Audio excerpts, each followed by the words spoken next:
Sa video na ito dadalhin ko kayo sa isang kwento ng dalawang magkapatid na sina Cardo at Edna na nakatira sa isang kondominium sa Makati. Sa gitna ng kanilang abalang buhay, unti-unting lumalabas ang mga kakaibang pangyayari na magpapabago sa kanilang pananaw sa kanilang tahanan. Isang gabi, nagising si Cardo sa kakaibang lamig at amoy at natuklasan niyang nawawala si Edna. Habang hinahanap niya ito, may mga bulong at anino siyang naririnig at nakikita sa kanilang unit.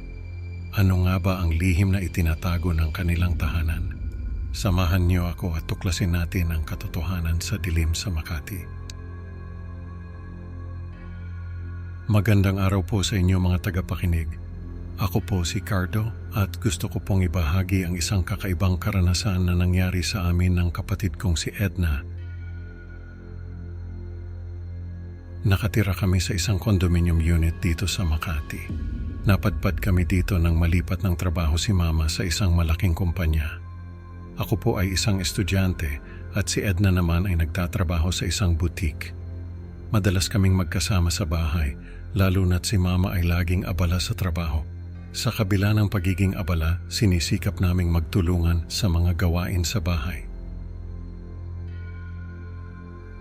Habang naglalakad si Edna patungo sa kusina, napansin kong wala ito sa sarili. Edna, okay ka lang ba? Tanong ko, ngunit hindi sumagot si Edna at nagpatuloy lamang sa paglalakad. Anak, huwag kang mag-alala, sabi ni Mama habang tinitingnan ang banyo. Walang dapat ikatakot dito. Pinakita ni Mama sa akin na walang tao sa banyo upang panatagin ang loob ko. Napatingin ako sa paligid at napansin kong parang may kakaibang lamig na bumalot sa aming unit. Bakit parang ang lamig dito? Tanong ko sa sarili. Isang gabi, nagising ako dahil sa lamig at kakaibang amoy na parang bulok na prutas. Tumayo ako mula sa aking kama at napansin kong wala si Edna sa kanyang higaan. Edna, nasaan ka? Bulong ko habang naglalakad sa loob ng aming unit. Sinilip ko ang kusina, sala at banyo, ngunit walang Edna na makita. Habang naglalakad ako, narinig ko ang mahihinang yabag sa sahig na nagmumula sa labas ng aming unit. Sino yon? Tanong ko sa sarili. Habang patuloy na hinahanap si Edna, naramdaman ko ang bigat ng kaba sa aking dibdib. Saan ka nagpunta, Edna? Tanong ko sa sarili habang patuloy na naglalakad sa aming unit. Nung gabing yon, kinailangan kong harapin ang takot ko sa dilim para hanapin si Edna. Dahan-dahan akong naglakad sa pasilyo. Sa bawat hakbang ko, naririnig ko ang mga mahihinang bulong. Ano to? Sino ang nagbubulong? Tanong ko sa sarili ko. Nang makarating ako sa dulo ng pasilyo, napansin kong may kakaibang liwanag na nagmumula sa ilalim ng pintuan ng banyo. Bakit may ilaw sa banyo? Bulong ko. Dahan-dahan kong binuksan ang pinto at nakita kong walang tao sa loob. Nag-iilusyon lang ba ako? Tanong ko sa sarili habang tinititigan ang walang laman na banyo. Pagdating ko sa kusina, binuksan ko ang ilaw at nagulat ako sa nakita ko sa refleksyon sa bintana. Isang figura na nagmamasid sa akin mula sa labas. Sino ka? Tanong ko sa sarili habang tinititigan ito. Nang lumingon ako, wala naman akong nakita.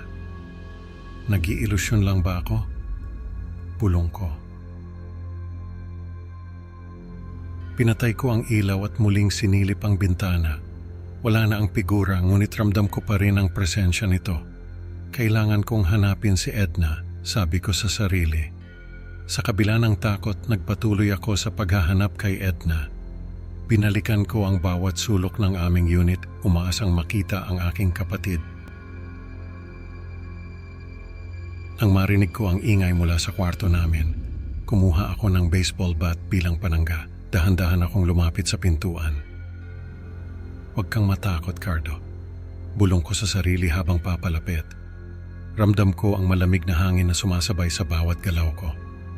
Sino ka? Tanong ko nang buksan ko ang pinto. Isang malakas na tunog ang sumalubong sa akin. Halos mapaluhod ako sa takot. Sa loob ng banyo, nakita ko si Edna na nakaupo sa sahig, wala sa sarili. "Edna, anong ginagawa mo dito?" Tanong ko habang lumalapit sa kanya. "Hindi ko alam," sagot ni Edna habang nakatingin sa kawalan.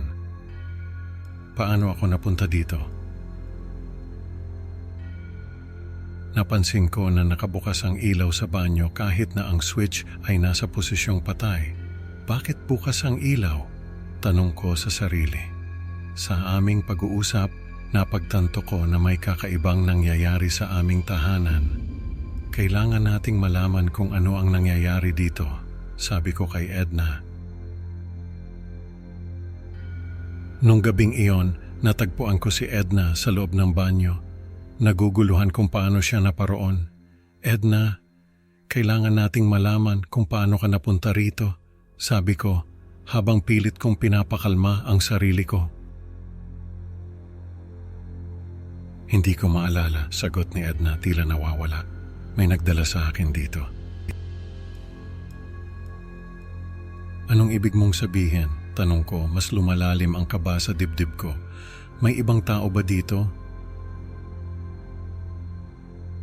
"Hindi ko alam," sagot ni Edna halatang natatakot. "May ibang presensya dito." Napuno ng katanungan ang isipan ko. "Kailangan nating mag-ingat," sabi ko kay Edna. "Hindi natin alam kung ano ang nangyayari." Tinanong ko si Edna kung siya ba ang nagbukas ng ilaw, ngunit iginiit niya na hindi niya ito ginawa. "Hindi ako ang nagbukas niyan," sabi niya, naguguluhan. "Kung ganon sino?" tanong ko habang tinitingnan ang ilaw. Nagsimula akong magduda at nangamba na baka may iba pang kasama kami sa aming tahanan. Ang mga kandado sa pintuan ay hindi na nagbibigay ng katiyakan, at ang bawat tunog sa gabi ay nagdudulot ng matinding kaba. "Hindi tayo ligtas dito," sabi ko, habang pinipilit kong mag-isip ng paraan para protektahan kami. Sa aming pag-uusap, napagtanto namin na ang mga kakaibang pangyayari ay may mas malalim na dahilan.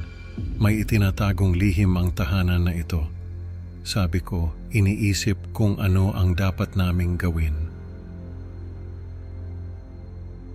Ang aming tahanan ay unti-unting naglalantad ng sarili at ang dilim sa Makati ay nagiging mas mapanganib kaysa sa inaasahan. "Kailangan nating malaman ang totoo," sabi ko. Nagdedesisyon na harapin ang anumang panganib na nagtatago sa dilim. Ang kwento ni Cardo at Edna ay nagtuturo sa atin na hindi lahat ng tahanan ay ligtas, lalo na kung may mga lihim na nagtatago sa dilim. Salamat sa pakikinig mga kaibigan. Huwag kalimutang mag-like at mag-subscribe para sa mas marami pang nakakatakot na kwento. Hanggang sa susunod na upload, mga ka-creepy Pinoy, tandaan minsan ang tunay na takot ay nasa mismong tahanan mo.